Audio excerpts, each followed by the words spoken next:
The night before Thanksgiving, my mother called and said 7 words that shattered something inside me forever. Don't come. Your sister doesn't want drama. 3 days later, one unopened letter landed on their dining table, and by Christmas, my parents were begging to see me again. My name is Hannah Brooks.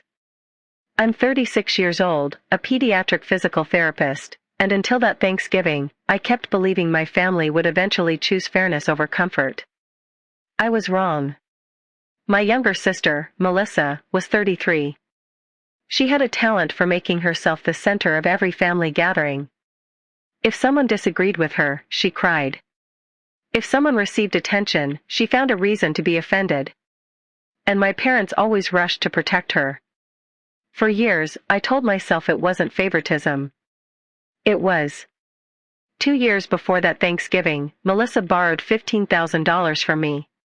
She claimed it was for medical bills after a difficult pregnancy. I didn't hesitate. I transferred the money the same day.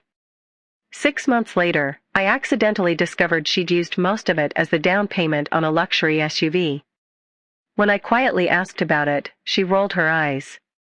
You can afford to wait. I never said I couldn't. Mom immediately jumped in. Hannah, families don't keep score. Dad nodded. Stop making money more important than relationships. I never saw a single dollar again. After that, I slowly stopped attending smaller family dinners. Not because I wanted revenge. Because every visit ended with me apologizing for problems I didn't create. Then Thanksgiving approached. Mom invited everyone weeks in advance. She even asked me to bring my homemade pecan pie because it wouldn't feel like Thanksgiving without it. I smiled. For the first time in months, I actually felt hopeful. The afternoon before Thanksgiving, my phone rang. It was Mom. Her voice sounded unusually formal. Hannah. There's been a change. What kind of change? Melissa thinks it'll be better if you don't come. I froze. What? She wants a peaceful holiday. I laughed. I haven't even spoken to her in 3 months. Mom sighed. Exactly. We don't want old tension. So, I'm being uninvited? It's just this year. Dad took the phone. Be the bigger person. That sentence made something inside me snap. I'd been the bigger person for 15 years. Neither of them answered. The call ended 30 seconds later. I sat on my couch staring at the dark screen in my hand. 36 years old. Successful career.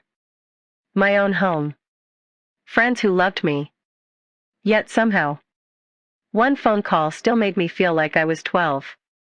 The next morning, instead of driving to my parents' house, I volunteered at the Children's Rehabilitation Center where I worked. Several families couldn't travel for Thanksgiving because their children were recovering from surgeries. So we decorated the therapy gym with paper leaves, played board games, and shared a simple meal together. It wasn't the Thanksgiving I'd planned. But it felt surprisingly peaceful. Late that afternoon, my coworker Daniel noticed I kept checking my phone. Family? I nodded. Complicated. He smiled gently. The people who appreciate you usually aren't the loudest. His words stayed with me. That evening, I received a photo from one of my cousins. The entire family stood around the dining table. Everyone was smiling. The caption read, "Wish you were here." I stared at it for a long time. No one had actually wished I was there. If they had, I would have been. I quietly muted the family group chat. The following Monday, I returned to work expecting life to move on. Instead, my office receptionist handed me a large envelope. No return address. Inside was another envelope. Cream-colored. My name was written in elegant handwriting. It wasn't from my parents. It wasn't from Melissa. It was from my grandmother. My heart skipped. Grandma Evelyn had passed away almost 4 months earlier. Before opening it, I noticed a small handwritten note attached to the outside. Deliver this only if Hannah is ever excluded from a family holiday. My hand started shaking. I carefully unfolded the letter. The first line made my eyes fill with tears. My dearest Hannah, if you're reading this, then my greatest fear about this family has finally come true. I couldn't breathe. Grandma knew. She had known all along. The letter continued. You have spent your entire life being asked to sacrifice your happiness to keep everyone else comfortable. I watched it happen more times than you realize. Tears rolled down my face. She remembered everything. The forgotten birthdays. The canceled vacations. The excuses.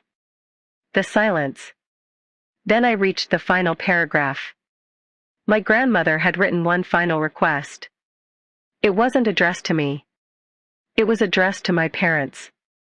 And beneath it was the signature of the attorney handling her estate, along with one sentence that changed everything.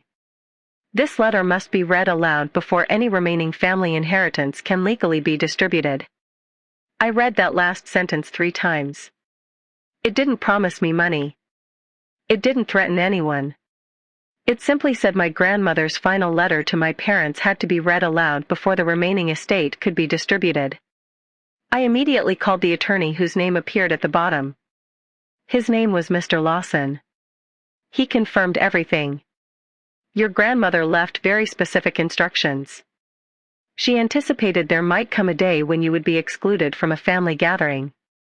I whispered, she knew? He sighed. She hoped she was wrong. A week later, he scheduled a meeting at his office. Everyone had to attend. My parents arrived first. Melissa walked in beside them, looking annoyed. What is this about? She asked. Dad smiled confidently. Probably paperwork. No one expected anything unusual. Mr. Lawson entered carrying a sealed envelope. This document has remained unopened since Mrs. Evelyn Brooks signed it. He looked around the room. She instructed me to read it only if Hannah was ever deliberately excluded from a family holiday. The room became still. Mom glanced toward me. For the first time, she looked nervous. Mr. Lawson opened the envelope. My beloved family. If you're hearing these words, then someone decided peace was more important than fairness. He paused. I've lived long enough to know the difference. My mother's eyes filled with tears. The attorney continued. For years, I watched Hannah apologize for problems she didn't create. I watched her give more than she received.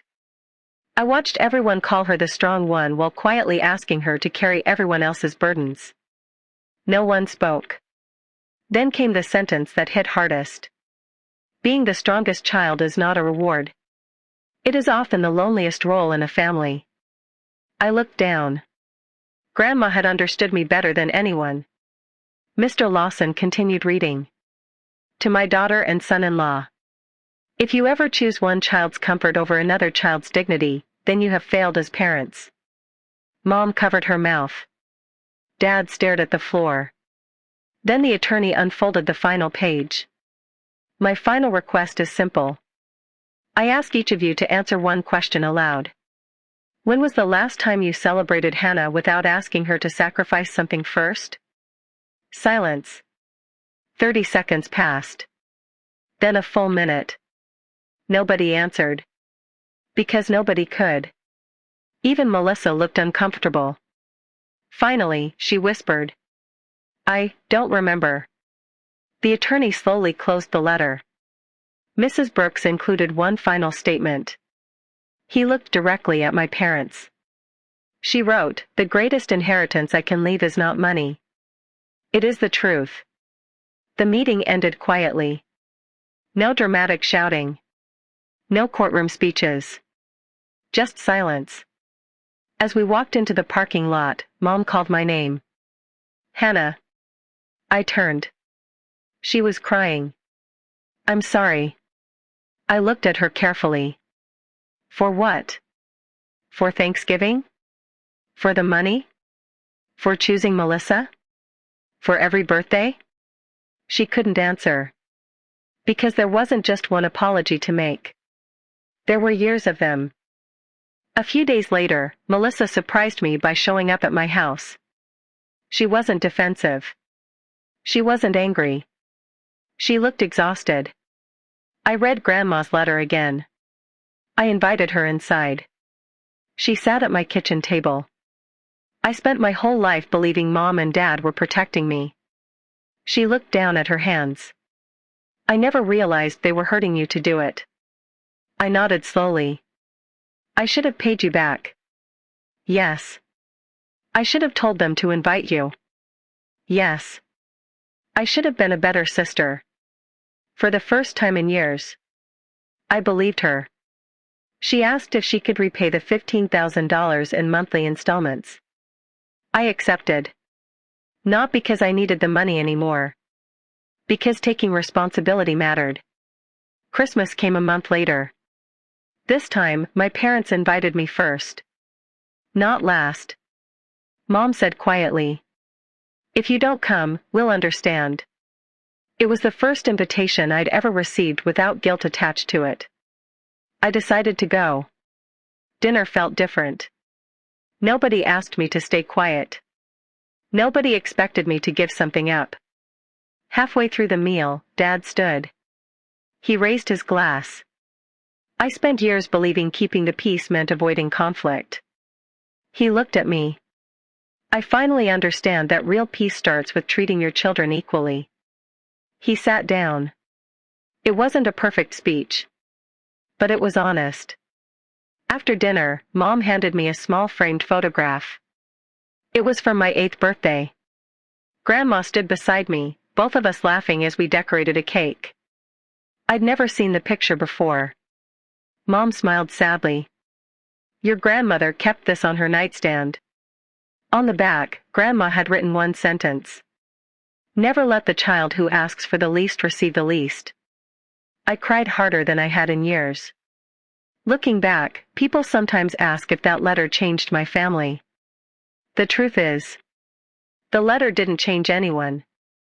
It simply forced everyone to face the truth they had avoided for years. Real change came afterward. From the apologies. From the choices. From finally refusing to confuse silence with love. And every Thanksgiving since then, one place at the table is set before anyone else arrives. Not because I'm the favorite. But because no one in my family will ever again be told they're too inconvenient to belong.